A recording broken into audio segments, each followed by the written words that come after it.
Who was the mysterious perpetrator behind the tragic murder of Renee Sweeney, a young music student working at an adult video shop in Sudbury, Canada? What shocking discovery emerged during the investigation that led to the identification and arrest of Stephen Wright for the murder of Renee Sweeney after 2 decades? Discover the crucial role of DNA phenotyping technology and witness the emotional testimonies from Renee's family as we unravel the truth behind this cold case. Hi and welcome back to our channel. If you are new here, please consider subscribing, as it helps us motivate to create more intriguing content for you. Let's have a look at the Renee Sweeney Cold case solved after many years. In 1998, Renee Sweeney, 23-year-old, lived in the city of Sudbury. Sudbury is a city in Ontario, Canada, known for its mining heritage and natural beauty. With a population of around 165,000 people, it offers attractions such as Science North, a popular science museum, and Bell Park, a scenic spot on the shores of Lake Ramsey. Sudbury also boasts Laurentian University and Cambrian College, contributing to its vibrant educational and cultural scene. Renee went to Laurentian University to study music. To help pay for school, she worked at an adult video shop. It fit her routine and was quiet, so she could do her homework when no one else was there. Renee worked at a video shop on Paris Street on January 27, 1998. A man walked into the store around 11 a.m. and went to the counter. He cut Renee 30 times with a knife and then stole $200 from the cash register.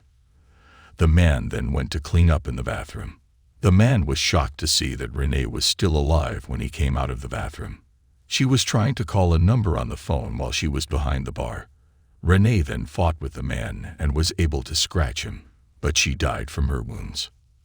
Someone saw the man run away from the store.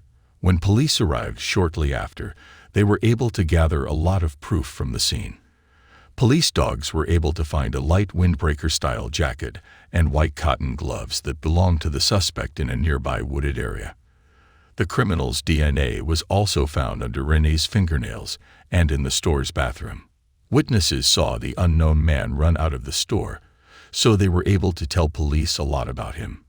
He was said to be white, in his early 20s with short dark hair, to weigh between 140 and 150 pounds, to be between 5'10" and 6 feet tall, and to have a slim build. He was probably also wearing glasses. People in Sudbury passed around a picture of the man in the hopes that someone would recognize him. On February 11, 1998, 2 weeks after the crime, police in Sudbury said that they had charged 31-year-old John Federley with killing Renee. Not long after that, they realized they were wrong and let him go the next day. People said that the information did not make sense. The prize for information started out at $25,000, but it went up to $30,000 as more people heard about the case. Even though detectives collected DNA from the person who did it, there was no match in the national DNA database. The cops in Greater Sudbury continued to check every 30 days.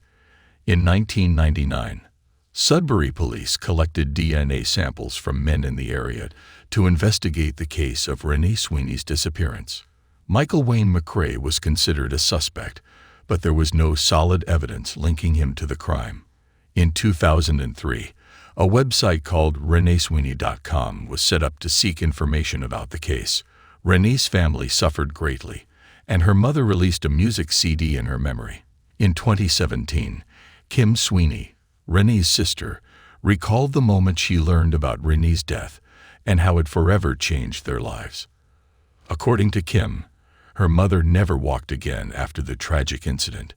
The weight of the situation proved too much for her, leading to a rapid decline in her health, from which she never truly recovered.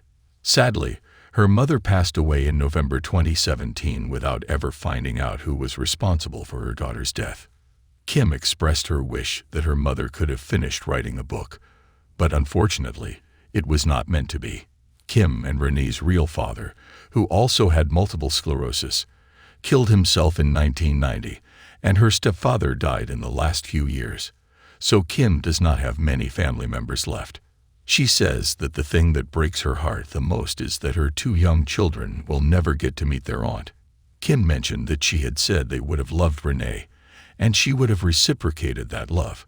She mentioned that she often contemplates what Renee would have done with her life, and where she would be now if she had lived. Kim said that she still thinks about Renee and the matter every day. She admitted that she cannot stop asking herself the same questions. Why would someone do this?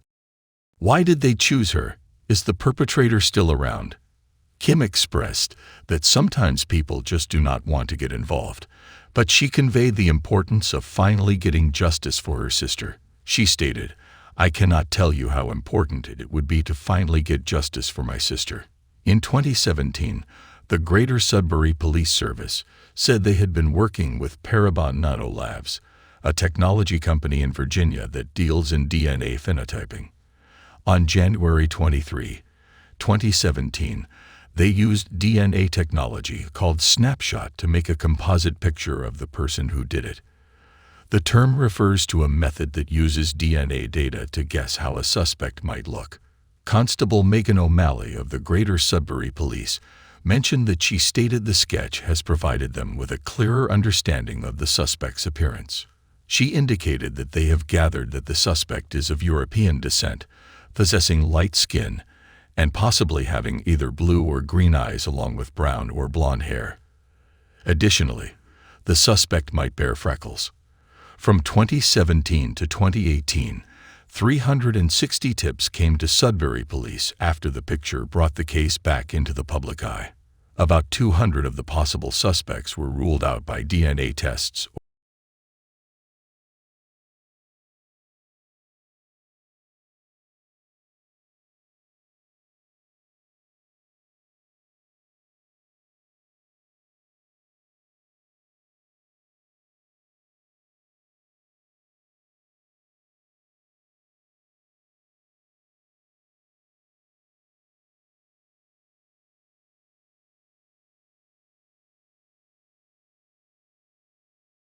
worked on the case, the more he felt a sense of familiarity with the subject. However, he emphasized that, above all, Renee was the central focus of their efforts.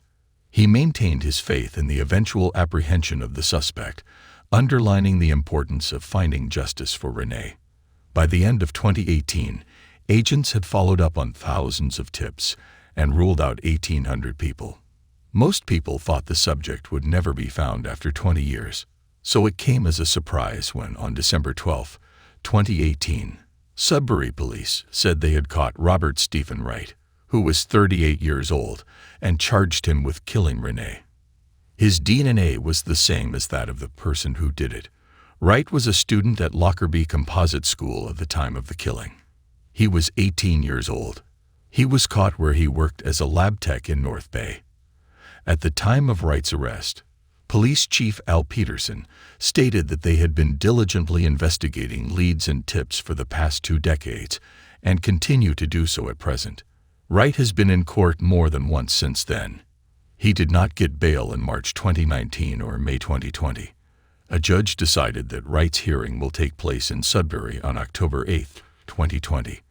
This happened after his lawyers asked for a change of venue, saying that years of media attention would make it hard to find a fair jury in the city. The trial of Stephen Wright finally began on February 21, 2023. Wright said he was not involved. He said that on the morning of January 27, 1998, he was at Lockerbie High School in Sudbury wrapping up an exam. Wright said that on that cold morning, he had on a teal jacket, a long-sleeved shirt, pants, gloves, and running shoes. Wright said that he had some extra time after his test, so he went to the adults-only video shop on Paris Street. Wright said that the doors were dark and closed, so he could not see inside the store before going in. Wright told the judge that when he walked into the store, the first thing he saw was video boxes all over the tile floor.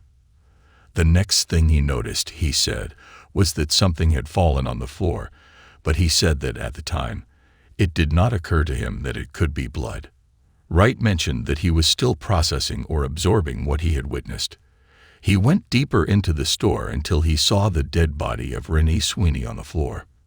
Wright told the jury that he moved toward Sweeney's body to see if she was still breathing and to check for a pulse, which is something he learned as a Boy Scout. He said that he shook Renee's shoulder with his right hand and asked if she was okay. Stephen Wright admitted that he felt overwhelmed and scared when he saw blood on his jacket after the crime. He ran away from the scene and didn't steal anything, but his DNA was found under Renee's fingernails and in the bathroom. After a trial, the claims against him were found to be true, and he was led out of the courtroom by the police. The jury's decision brought relief to the Sweeney family, who had been seeking justice for 25 years. On June 29, 2023, Stephen Wright was expected to receive a likely sentence of 25 years. Renee's sister, Kim, expressed the indescribable pain of losing her best friend and demanded the longest possible term for Wright. What are your thoughts about this case? Let us know in the comments section. Don't forget to like this video and subscribe to our channel.